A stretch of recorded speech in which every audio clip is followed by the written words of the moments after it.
from Columbia in high definition. This is WIS News 10 Awareness. First on Awareness, we reflect on the deadly traffic stop in North Charleston that left one man dead at the hand of a police officer. On April 4th, Officer Michael Slager pulled over Walter Scott for a broken taillight. Slager asked to see Scott's license and registration. When Slager returned to his patrol car to process that information, Scott got out of the car and ran. Slager pursued.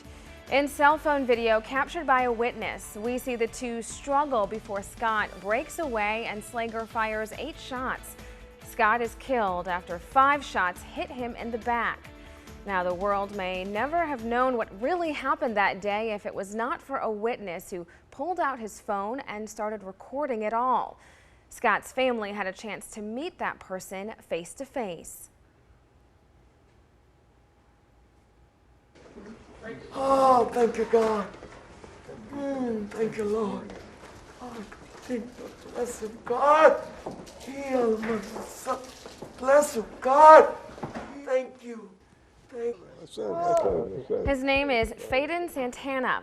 Some are asking if not for him, would the officer ever have been charged?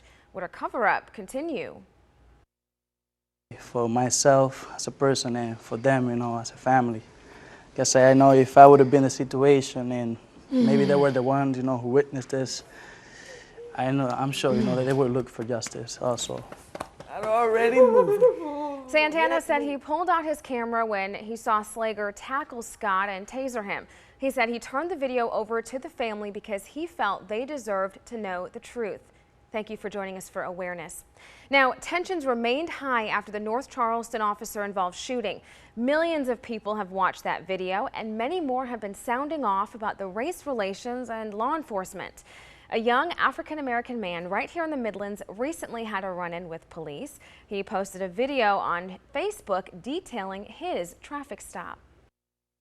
Usually I don't do these kind of videos, but I feel like this one was necessary. I was in Lexington maybe about 10 minutes ago taking care of some business, and I was pulling out of the courthouse taking a left. And the lane was filled up with traffic, but the turning lane that was a few feet up ahead of me was free. So I made my left turn and I proceeded through the median until I got to the turning lane. An officer pulls up behind me, throws on his lights. After understanding that he was there for me, I pulled off to the side, and he came up and he said, "Hey, how you doing? Yada yada yada." So the reason I pushed you over is for improper use of the median. He told me what I did, asked for my license and my registration. I gave that to him. He left for a while. Now I will say that while he was gone, and while he was with me, I made sure my hands were on the steering wheel. I made sure to speak very politely, as I always do. I did what he told me to do. I handed him the information, and I sat there and I waited, and I turned my music down. A few minutes later, the guy comes back, hands me my stuff, and he explains, the median needs to be open for emergency vehicles, blah, blah, blah, blah. I was in the wrong. I didn't realize it. I just did it out of habit. He gave me a warning, and I was about my way. Now, the point of this is to say that I am an African-American male. This gentleman was Caucasian. There were no problems. He did his job. I did what I was supposed to do. And that was it. I feel like people need to understand that not all officers are crooked. Not all officers are racist, bad people. And not all people who get shot or tased or arrested by officers are innocent victims. Just because you're black doesn't mean you're a victim. Just because you're white doesn't mean you're a racist. Just because you're a cop doesn't mean you're a bad person. This world really needs to stop putting labels on people and things and see them as who they are. People doing jobs, doing things. Ignorance has no color. God doesn't see color. Why should we? His video has gone viral. Will Stack joins us now. Will, thank you for being with us this morning. Oh, thank you for having me. Why did you feel the need to record that video? There was a lot of negativity in the media, a lot of bad things going on, especially between African Americans and police officers. And I had a good experience. And I know that that's not always the case, but I just wanted to make it clear that every time there's an interaction between an African American male or female and an officer, it's not always bad. Right. You know, it's some good out there too. Doesn't have to always end in tragedy. Exactly. Now, was this your first time getting pulled over? No, I've been pulled over before. I've had tickets before. I mean, this is my first time in a couple of years being pulled over. But no, it wasn't my first time. You kind of detail in your video your behavior, your action. You had your hands on the steering wheel. Is that how you were taught to act? Is that how you just instinctively knew how to act? I think it's a little bit of both. You know, I was taught, you know, if you're pulled over by an officer, you know, go above and beyond, go out of your way to make sure that you let that officer know you're not a threat, you know, you're doing what you're supposed to be doing. And so that was the main reason why, is just because I'm sometimes overly cautious just to make sure that there are no problems on my end. And, you know, I can't control other people's actions. I just want to make sure that I'm doing everything that I can to, you know, be safe. So for you, compliance, that was your first and only priority at that time when you got pulled over, doing what you were told?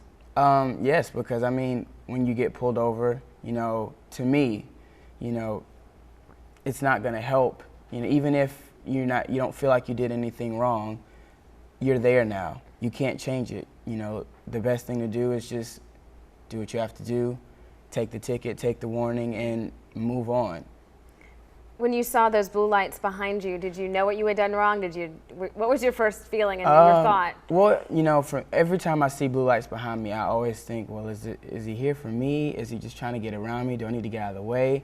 So I just kind of sat there for a second wondering if he was there for me. And then when I realized that he was, you know, that's when I was like, okay, just play it cool, wait for him to come, see what he wants, get your information ready, you know, this and that. Right, and no problems. And this happened just a few days after the North Charleston incident. So did that scenario run through your mind at all? At the time, no. Of course I had seen it. I had seen the first video that surfaced of just the shooting. And so, but in the moment, it wasn't really on my mind like, oh my gosh, is that gonna happen to me? Because in my mind, that officer, in my opinion, was wrong for what he did. But this is a completely different officer. I don't know this man from Adam. And, you know, he might mean me ill will, or he might just be a man doing his job. I'm not going to jump to conclusions. I'm just going to wait for him to come to the window and see what happens and take it as it comes. Right, because as you said, you can only control your actions and your behavior. Exactly. So when you posted that video, was it sort of in direct response to all the negativity from the North Charleston incident? No, not really. For me, it wasn't in response to anything. If anything, it was just in response to all the negative that was going on in the media as a whole. You know, not saying one thing or another, not taking a view or a stance on anything. It was just trying to put some positivity out there and let people know that there are good people out there, there are good officers out there. Right. We'll have more with Will in just a minute. Still to come on Awareness. Violent world that we live in, and there's potential for something bad to happen, whether it happened here or in other states. So I have to be prepared for that, and it all falls back to my training though and how I treat people. I'm going to treat somebody how I want to be treated. Hear from the officer who pulled over Will Stack, why he says he follows the golden rule.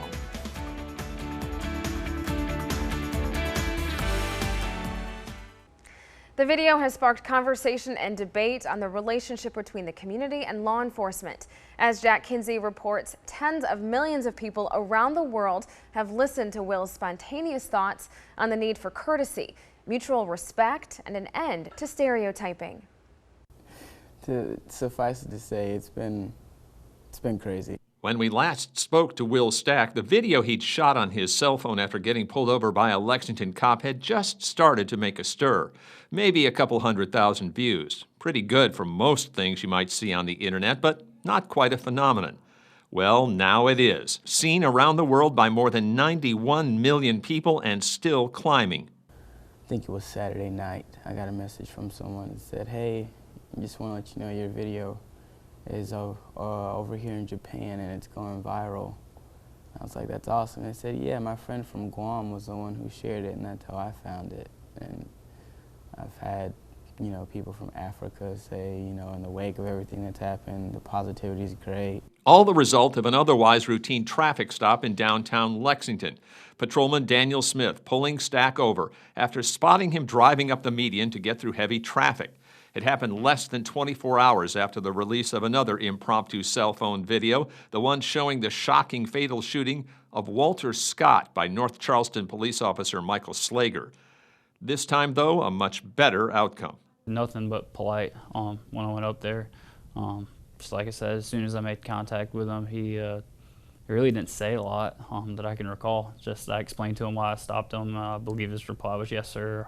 As for the reaction to what Smith says was nothing special on his part. Absolutely blows my mind. It's something that small from something that started here in Lexington, just a normal, you know, me doing my job every day could blow up into something that it has, and the amount of people that it's reached, and again, just the message that it does put out there that there's not bad cops everywhere you turn around. It's just people that have a job that they have to do. Stack says he knows there are some who say he's glossing over serious issues involving police brutality. Instead of just being a person who voices the problem and identifies that there's a problem, I'm trying to help say, hey, let's try to fix this. Let's try to figure this out together. Let's work together, try to brainstorm and come up with a long-lasting solution. Now, together for the first time since that traffic stop, Lexington police officer Daniel Smith and Will Stack. Thanks for being with us. Thank you for having me. So, I missed it when you guys first got here this morning, but what was it like to see each other for the first time? It was nice to catch up.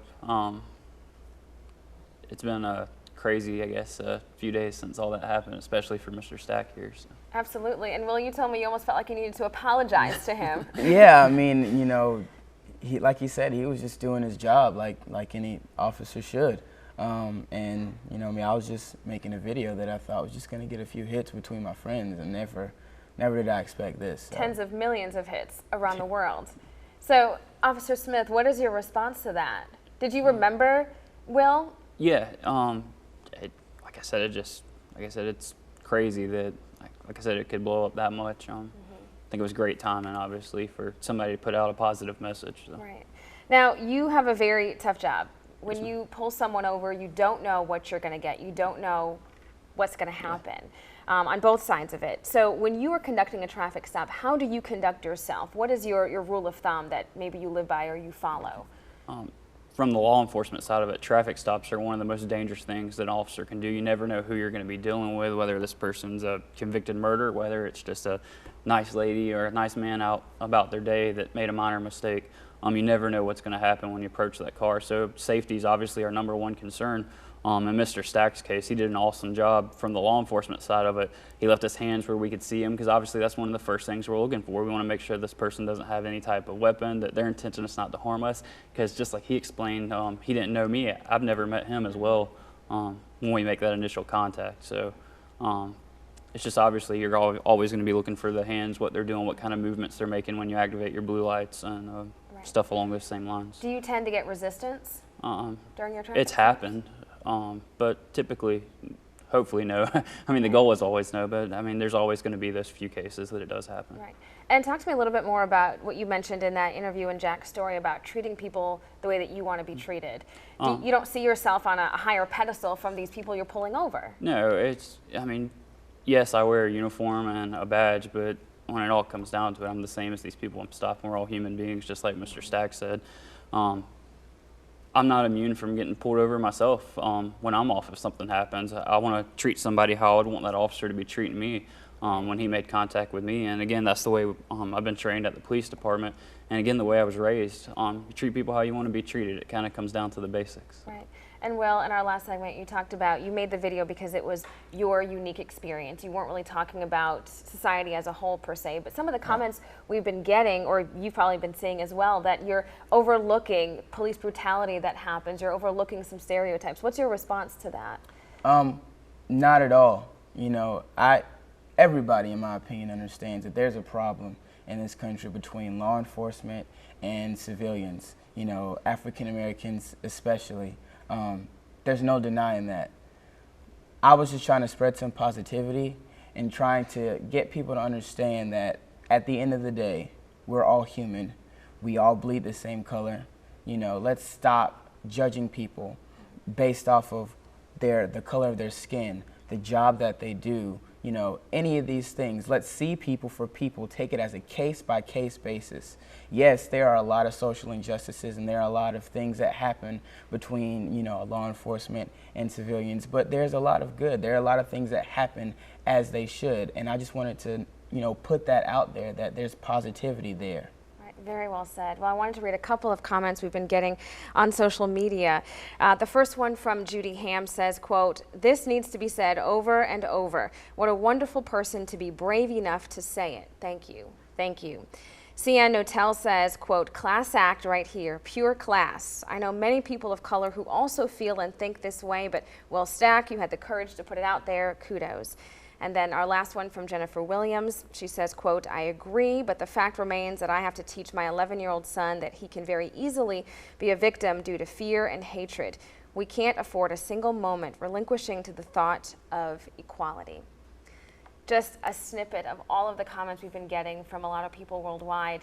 Officer Smith, finally, your overall reaction to this viral video and to this message from Will. Just like I said, it absolutely blows my mind that something, I guess, small that happened here in Lexington could blow up to what it has to something even, I mean, across the United States, but across the world even. People have viewed and watched this video. And is this a sentiment that you would like more people to listen to, at least? Of course. You know, it makes, from the law enforcement side of things, it makes our job easier. And just, Mr. Stack said it time and time again, it just comes down to respect on both halves. Mutual respect. Yes, sir. All right, Officer Smith, Will Stack, thank you so much for being with us. Thanks for having me. When awareness returns, combating bullying in the classrooms and communities, how a local church is finding a positive way to reach the youth.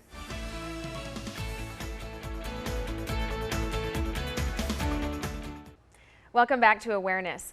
Many make the argument bullying is not just seen in the classrooms, it's also in the homes and the communities.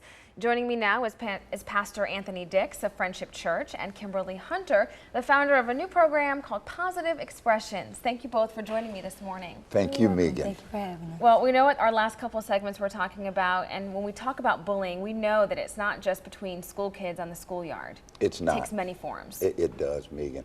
You know, one of the definitions of bullying is to intimidate somebody to try and get them to do what it is that you want them to do. Bullying occurs in the home through domestic violence. It happens between bad police and police stops. It happens in classrooms. It happens in neighborhoods with children walking home. It happens on the job between employers and employees. It happens all over the place. And when we stop long enough to think about rearing our children, I think of a poem that my mother taught us when we were very, very little. My youngest sister's pediatrician gave her a poem titled, "Children Learn What They Live."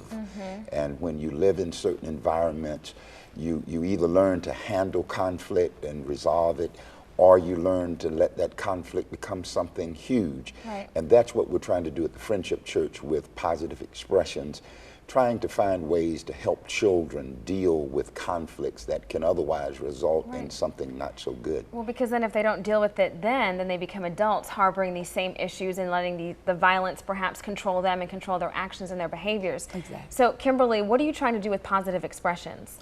What I'm trying to do with Positive Expressions is use the arts, all facets of the arts, to address the myriad of issues that face families and communities, children especially. Giving them another positive outlet to express themselves. Because one thing that I do know is that bullying is socially, emotionally, or physically, I feel intimidated. So through the arts, I found that it can boost and promote a healthier self-esteem and a healthier self-perspective. Are you seeing that with the children you work with? I am. And what ways are you seeing that? Because they get a chance to write, to dance, to sing about the problems that plague them.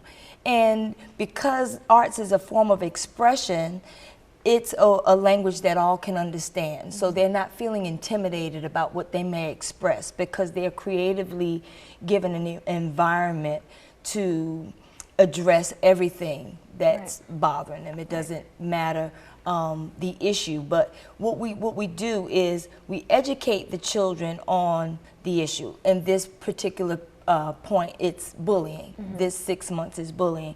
And I'm thankful to the Friendship Church for opening their doors in a community that needs it the most. And Pastor Dix, are there any other ways you're trying to work holistically with the community on a variety of issues? We are. We're trying to deal with how young children deal with their fathers being incarcerated. We have a prison ministry that deals with that. We're dealing with children and homework tutorial programs in the afternoon through a program called Prosperity Project. Right. But that bullying matter is a big issue. We have a lot of great students that walking home or on the bus, they're being bullied. We showed a movie last night at our movie night at Friendship Church, a movie called Closing Statement, which involves a young man that has several different relationships with girls, and he's very controlling.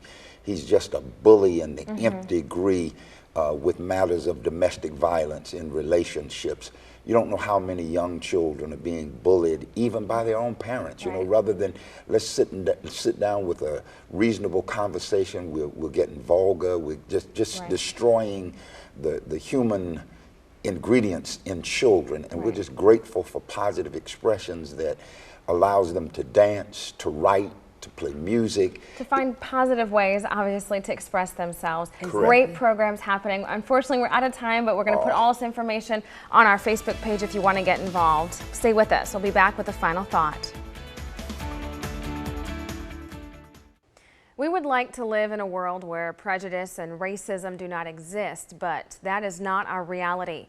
While race can drive or influence a person's behavior, we do not need to let it become our crutch when dealing with societal issues. We need to find constructive ways to all work together.